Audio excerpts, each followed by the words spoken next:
Bueno, hoy vamos a meternos de lleno en una idea que es, la verdad, bastante rompedora. Viene de México y busca darle la vuelta a la educación tal y como la conocemos. El concepto se llama un libro sin recetas. Y ya con ese nombre nos podemos hacer una idea, ¿no? No va de seguir pasos al pie de la letra, sino de, pues eso, de encender una auténtica revolución en las aulas. A ver, lancemos una pregunta al aire. ¿Qué pasaría si la escuela dejara de ser un guión que hay que seguir sí o sí?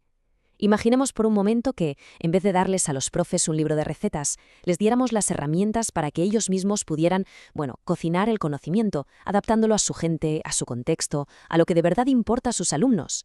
Y claro, esta forma de pensar no sale de la nada. Bebe de ideas como las de la poeta Gabriela Mistral, que tenía una frase buenísima: enseñar siempre, en el patio y en la calle, como en la sala de clase.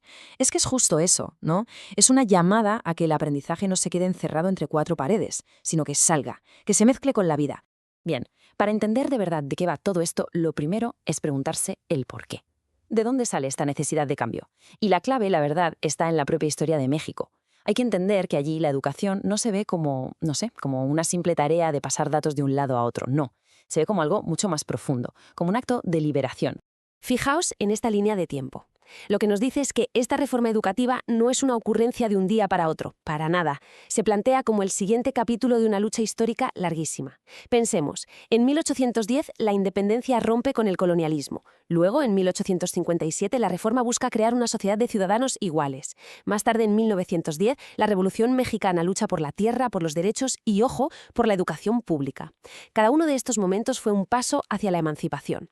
Pues bien, la idea es que la nueva escuela mexicana es la continuación de esa misma lucha, pero ahora el campo de batalla son las ideas, es el conocimiento. Y esto nos lleva a un choque frontal entre dos maneras de ver la educación. Por un lado está la visión de siempre, la de la educación como pura administración. ¿Qué significa eso? Pues seguir las reglas, ser una especie de técnico neutral que se limita a reproducir el sistema que ya hay.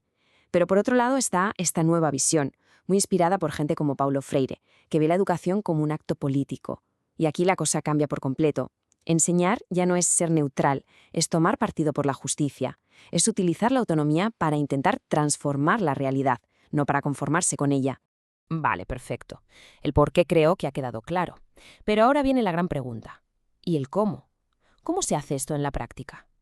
Pues aquí está la clave del libro sin recetas. La reforma no te da un manual de instrucciones, pero sí te da, digamos, una caja de herramientas. Una caja de herramientas conceptual, con ideas nuevas, para que cada comunidad pueda construir su propio modelo de escuela. Una de las herramientas clave es la decolonialidad. Suena un poco académico, pero la idea es bastante directa. No va solo de la historia de las colonias y los imperios, va de algo mucho más sutil, de cómo ese poder colonial sigue metido en nuestra cabeza, en nuestra forma de pensar. Por poner un ejemplo que se entiende muy bien, ¿por qué en tantas escuelas se le da más importancia a la historia de Europa que a la historia de las comunidades locales? Pues la decolonialidad lo que intenta es precisamente eso, romper con esa única visión del mundo, esa que se nos vendió como la universal, y empezar a darles el mismo valor a otras formas de conocimiento. La segunda gran herramienta es la interculturalidad crítica. Y ojo, que la palabra crítica es importante, porque esto va mucho más allá de celebrar la diversidad un día al año. No.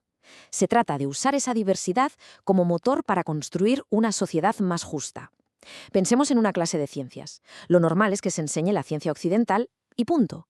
Pero ¿y si en esa clase se pusiera a dialogar, de tú a tú, ese conocimiento con los saberes ancestrales de la comunidad sobre las plantas medicinales, por ejemplo? Eso es un diálogo de saberes, sin que uno esté por encima del otro. De eso va.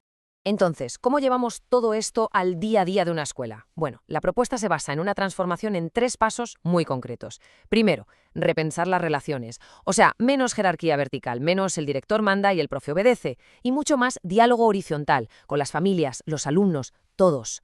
Segundo, transformar la toma de decisiones, que el poder sobre qué se enseña no venga de un despacho, sino que se decida en la propia comunidad escolar. Y el tercer paso, que es la base de todo, cambiar el chip. Dejar de ver la diversidad de familias, de lenguas, de culturas como un problema y empezar a verla como lo que es, la mayor riqueza de la escuela. Hemos visto el porqué histórico y el cómo conceptual. Pero ahora vamos a lo más importante, a lo que pasa a pie de aula. ¿Qué significa todo esto para un maestro o una maestra? Pues aquí es donde la cosa se pone interesante, porque su papel cambia radicalmente. La metáfora que lo resume todo es esta, y es genial. El docente deja de ser un mero técnico para convertirse en un auténtico profesional. Pensemos en la diferencia. Un técnico es como un cocinero que se limita a seguir la receta, pero un profesional es como un chef. El chef no sigue una receta, la crea. Conoce los ingredientes que tiene, conoce a sus comensales y diseña un plato único para ese momento. Pues eso es lo que se busca, que el docente no se limite a aplicar un currículum estándar, sino que lo codiseñe junto a su comunidad. Pero, a ver, ¿qué es eso de la autonomía profesional en la práctica? Pues es algo muy tangible. Es que un maestro pueda decir, oye, para mis alumnos es mucho más relevante estudiar el río que pasa por nuestro pueblo con sus problemas de contaminación que estudiar el Nilo. Significa tener la libertad para escoger las herramientas pedagógicas que mejor funcionan con su grupo, no las que impone un manual universal. En el fondo, es el poder de tejer una conexión real entre lo que dice el currículo nacional y la vida de su propia comunidad. Claro, con todo este cambio surge una pregunta que seguro que todo el mundo se está haciendo. Vale, muy bien. ¿Y qué pasa con las notas? ¿Qué hacemos con las calificaciones de toda la vida? Pues aquí la propuesta es darle un giro de 180 grados al concepto de evaluación, y para eso es fundamental distinguir dos cosas que solemos confundir. Una es la calificación, que es el número que va en el boletín, una necesidad administrativa, y otra cosa, muy distinta, es la evaluación formativa, y esta es la que importa. La evaluación formativa deja de ser el examen final para convertirse en un diálogo constante.